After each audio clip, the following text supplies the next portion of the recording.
স্বাগতম জানাচ্ছি সবাইকে।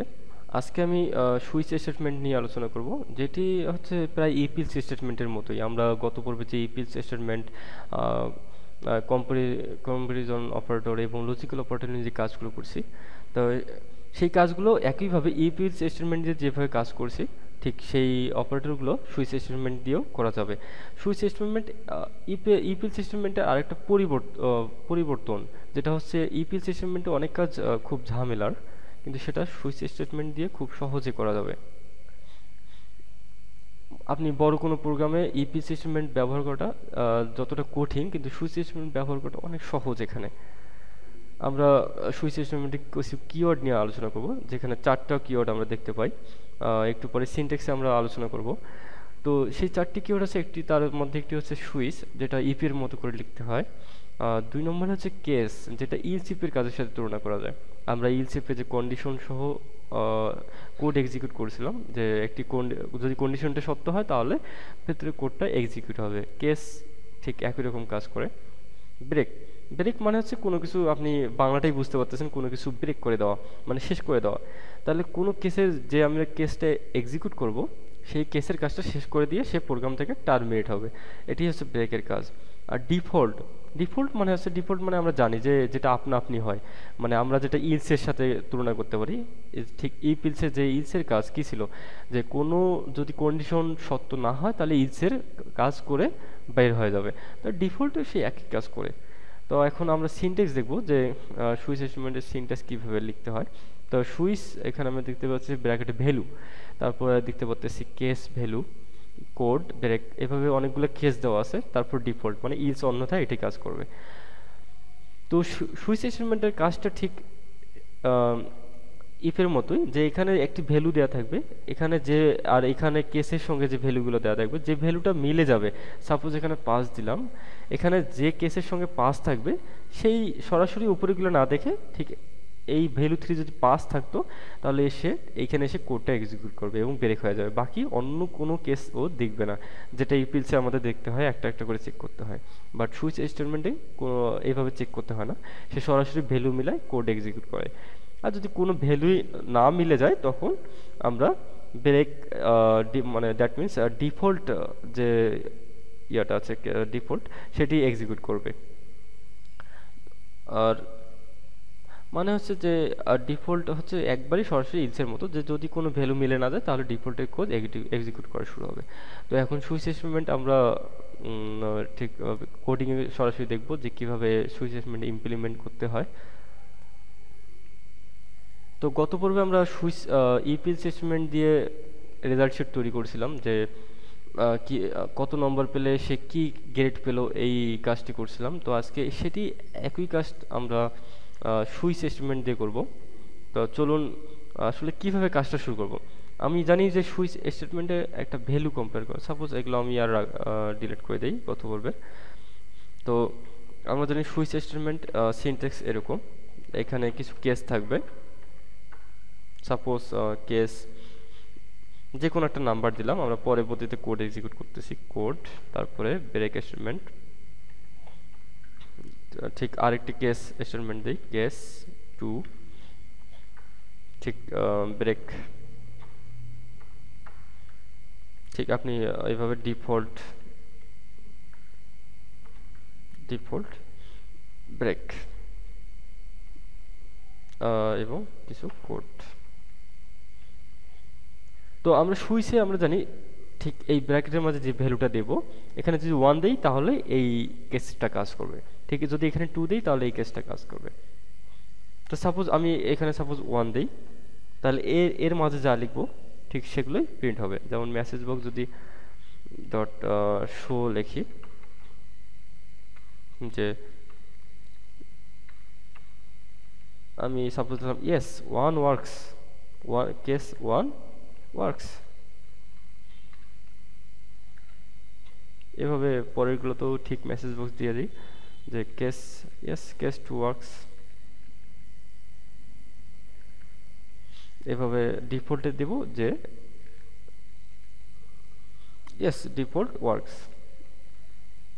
মানে আপনি যদি 1 2 বাদে অন্য কোনো নাম্বার দেন তাহলে ডিফল্টই কাজ করবে। কিন্তু আমি চাচ্ছি টেক্সট বক্সে যা লিখবো তাই করবে। That means number. সাপোজ আমি যদি নাম্বার দেই, তাহলে আমি নাম্বার যাই দেই সে কি দেখাবে, ডিফল্ট লেখাটি দেখাবে, ডিফল্ট।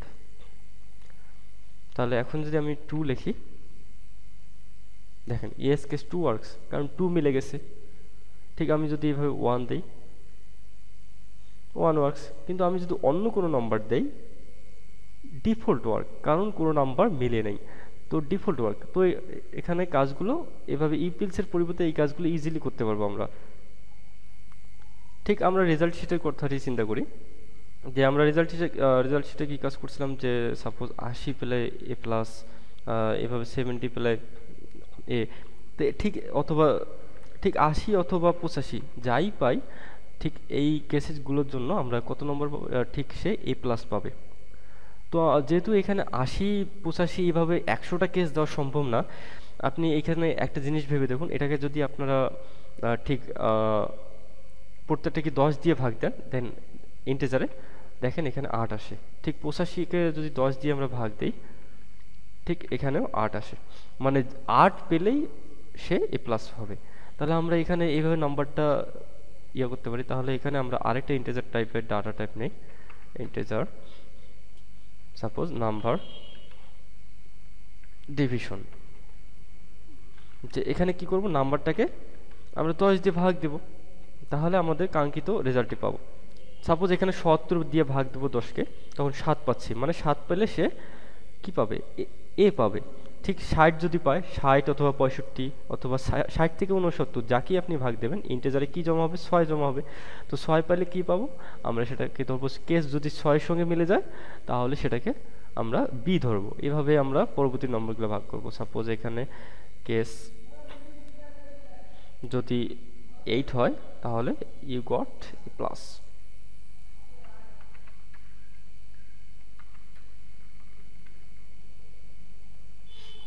ঠিক এভাবে যদি 7 হয়, তাহলে ইউ গট এ।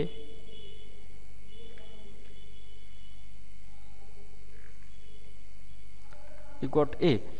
এভাবে কেস 7, কেস 6, এভাবে কেস 7-এর জন্য কাজ করবে, 6-এর জন্য কাজ করবে। আমরা সাপোজ এই দুটো স্টেটমেন্ট দিই, যে যদি 80 থেকে 89-এর মধ্যে যে কোনো সংখ্যা দিয়ে ভাগ করি, সে রেজাল্ট দেবে 8।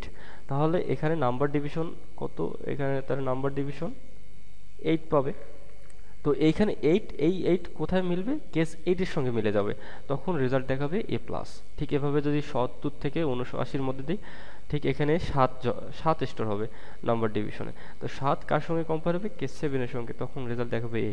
আর বাকি সব সংখ্যার ক্ষেত্রে দেখাবে ইয়েস, ডিফল্ট ওয়ার্কস। তো আমরা এখন রান করে দেখি। আমরা যদি 88 লিখি, তাহলে এই গট এ প্লাস। যদি 78 লিখি বা 76, তাহলে ইউ গট এ। এভাবে আমরা কেস 6, কেস 5, কেস 4, 3, 2, 1 এই কাজগুলোর জন্য করতে পারি। আমরা আরও একটি সুইচ স্টেটমেন্টে আরেকটি কাজ করতে পারি, যেটা হচ্ছে আপনি সাপোজ জানেন যে 90 থেকে 99, 100 পাইলেও সে এ প্লাস পাবে। তাহলে এই ক্ষেত্রে আপনি কেস 9 দিলেও ঠিক ইউ গট এ প্লাস দেখাবে, কারণ কেস 9-এর পরে যদি আমি কোনো ব্রেক স্টেটমেন্ট না দিই, তাহলে সে পরের কেসটাও কাজ করবে। তাহলে এখানে যদি আমি 90 দিয়ে ভাগ দিই, মানে 9, তাহলে ইউ গট এ প্লাস এটি দেখাবে। তো এখন আমি যদি 99 দিই, you got A plus. 90, you got 92, you got A plus. কারণ এখানে 92 ভাগ 10 মানে 9, নাম্বার ডিভিশন 9 হবে। আর 9 এসে কেস 9-এর সঙ্গে কম্পেয়ার করে দেখবে মিলে গেছে, কিন্তু কেস 9-এ কোনো ব্রেক স্টেটমেন্ট দেওয়া হয়নি, এই জন্য এখানে টার্মিনেট হবে না। তারপরে কেস 8-এ আসবে, 8-এ এসে এই গট এ প্লাস প্রিন্ট করে সে ব্রেক হয়ে যাবে, তারপরে আর কোনো স্টেটমেন্ট কাজ করবে না। তো এইভাবে আমরা কেস 6-এর জন্য কাজ করব, ইউ গট বি। কেস 5-এর জন্য you got C. Suppose case আরেকটি আমরা দিই, কেস 6-এর জন্য ইউ গট বি। তাহলে সাপোজ আমরা এখন যদি 65 দিই, তাহলে you got B. 64, you got B. এভাবে আমরা সুইচ স্টেটমেন্টের মাধ্যমে খুব সহজে কাজটা করতে পারি, যেটা ইপিএস স্টেটমেন্টে অনেক জটিল হয়। তো সুইচ স্টেটমেন্ট দিয়ে আমাদের আরও অনেক বড় বড় কাজগুলো অনেক ইজিলি করা সম্ভব সফটওয়্যার ডেভেলপমেন্ট কোডিং করার সময়। তো সুইচ স্টেটমেন্টকে আমরা এই ধরনের কাজগুলোর ক্ষেত্রে ইউজ করব। তো আজকে এই পর্যন্তই সুইচ স্টেটমেন্ট, এবং পরবর্তীতে আমরা ফর লুপ নিয়ে আলোচনা করব। ধন্যবাদ সবাইকে।